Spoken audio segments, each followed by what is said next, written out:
بعض لوگ یہ غلط فہمی ڈالتے ہیں کہ حضرت عمر رضی اللہ تعالیٰ عنہ خلیفہ دوم نے فجر کی اذان میں الصلاۃ خیر من النوم کا اضافہ کیا تھا. یہ بات بالکل غلط ہے. ایک لفظ ہے اشہد ان علیا ولی اللہ، تو اس میں تو کوئی شک نہیں. حضرت علی کرم اللہ تعالیٰ وجہہ الکریم یہ اللہ کے ولی ہیں، صرف ولی نہیں ولیوں کے سردار ہیں. ہر سچ بات کا اضافہ اذان میں تو نہیں کیا جا سکتا نا. سب سے پہلا اعتراض انہوں نے علی ولی اللہ کے حوالے سے کیا ہے، اور یہ اعتراض صرف ان کا ہی نہیں ہے بلکہ ان سے جو پہلے علماء تھے اور ان کے بعد والے علماء بھی بار بار انہی اعتراضات کو لاتے ہیں کہ علی ولی اللہ شیعہ حضرات اپنی اذان میں کہتے ہیں. اس حوالے سے شیعہ علماء میں دو مختلف نظریات ہیں، اور ایک نظریہ یہ ہے کہ یہ جزء اذان ہے اور ایک نظریہ یہ ہے کہ جزء اذان نہیں. ہم اس رائے کو لے کے چلیں گے جو جزء اذان نہیں مانتا ہے علی ولی اللہ کو. تو اب سوال یہ پیدا ہوتا ہے کہ جب یہ اذان کا جز نہیں تو اس کے باوجود شیعہ حضرات علی ولی اللہ اپنی اذان میں کہتے ہیں، اس کی کیا وجہ ہے؟ تو آئیے اس سے پہلے ایک مقدمہ آپ کی خدمت میں عرض کر دیا جائے. یہ میرے پاس المصنف ہے ابن ابی شیبہ کی، اور اس کی جلد نمبر 2 ہے اور صفحہ نمبر 337 اور 338 ہے.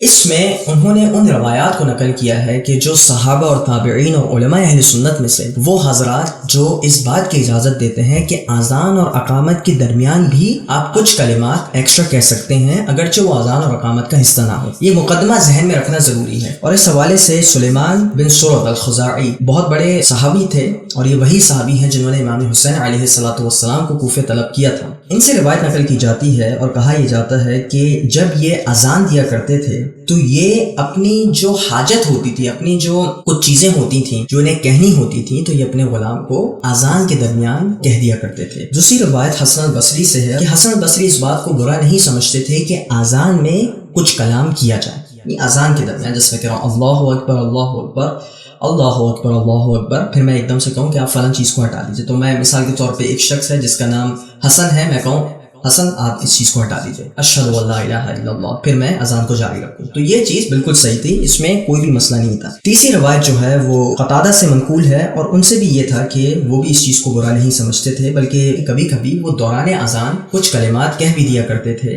جو حاجت کے لیے ہوتے تھے. چوتھی روایت عطا سے منقول ہے، اور عطا سے بھی اسی عنوان کی ہے کہ یہ اس چیز کو برا نہیں سمجھتے تھے کہ مؤذن جو اذان دینے والا ہے وہ اذان یا اقامت میں کوئی کلام کہے. اور پانچویں روایت ہشام بن عروہ سے ہے، وہ اپنے بابا کا عمل نقل کر رہے ہیں عروہ بن زبیر جو زبیر کے بیٹے ہیں کہ وہ اذان کے درمیان کلام کیا کرتے تھے. تو بات اب یہ ثابت ہوئی کہ اذان کے درمیان خود کچھ کلام کرنا فی نفس ہی اذان کو باطل نہیں کرتا اگرچہ وہ اذان کا جز بھی نہ ہو. یہ مقدمہ آپ لوگ کے لیے ذہن میں رکھنا ضروری ہے. علماء اہل سنت صحابی ہو گئے، تابعین ہو گئے، وہ اس عقیدے کے اور وہ اس فکر اور نظریے کے حامل تھے. تو اب جو شیعہ علماء علی ولی اللہ کو جائز قرار دیتے ہیں، تو ہمارے بھی مسئلہ یہ ہے کہ اذان اور اقامت کے درمیان اگر آپ کچھ اضافی کلمے کہہ دیں جو اگرچہ آپ کی نیت یہ ہو کہ یہ اذان اور اقامت کا حصہ نہیں، تو ان کلمات کو کہنا صحیح ہے. چنانچہ اس فکر کے تحت ہمارے سامنے یہ آیت اللہ سستانی کی منہاج الصالحین ہے، جلد نمبر 1 ہے، صفحہ نمبر اس کا 171 ہے، اور اس میں یہ کہتے ہیں کہ علی ولی اللہ کی گواہی ہو، تیسری گواہی جو دی جاتی ہے اذان اور اقامت میں،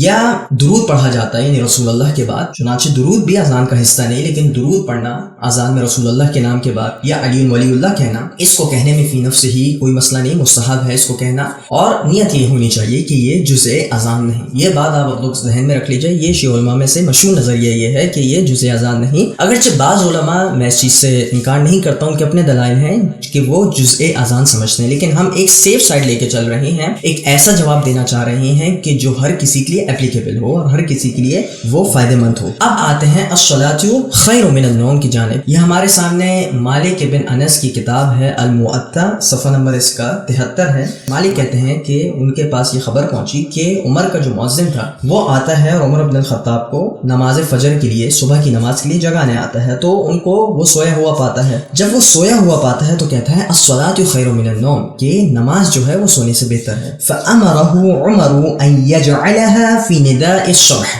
تو عمر حکم دیتے ہیں مؤذن کو کہ اس کو صبح کی اذان کا حصہ بنانا چاہیے. تو ناظرین محترم، آپ نے ملاحظہ فرمایا کہ یہ بدعت الصلاۃ خیر من النوم موطا کی اس روایت کے مطابق، صرف یہ الموطا میں نہیں ہے بلکہ اور بھی علماء نے ان قسم کی روایتوں کو نقل کیا ہے، دارالقطنی ہو گئے اور دیگر ہو گئے، کہ یہ الصلاۃ خیر من النوم یہ بعد میں اضافہ کیا گیا ہے عمر کی جانب سے. تو مولانا صاحب، جس چیز کو بعد میں اضافہ کیا گیا ہو آپ اس کو جزء اذان سمجھ کے پڑھ پڑھ رہے ہیں، اور جس کے بارے میں شیعہ علماء خود کہتے ہیں کہ یہ جزء اذان نہیں، اور اس پر ہم نے ایک کلام بھی علماء اہل سنت کے نقل کیا، اس پر آپ کو اعتراض ہے۔ جہاں تک بات امیر المومنین کے ولی اللہ ہونے کے ہے کہ امیر المومنین کیا واقعتاً ولی اللہ ہے یا نہیں، تو وہ مولانا صاحب کی زبانی آپ نے خود ملاحظہ فرمایا کہ مولانا صاحب اس کو برا نہیں سمجھتے بلکہ وہ بھی امیر المومنین کو ولی اللہ سمجھتے ہیں۔ تو اگر شیعہ اس کو بدون جزء اذان اگر اس کو پڑھ بھی دیں تو مولانا صاحب آپ کو کیا اعتراض علمی حوالے سے ہونا چاہیے؟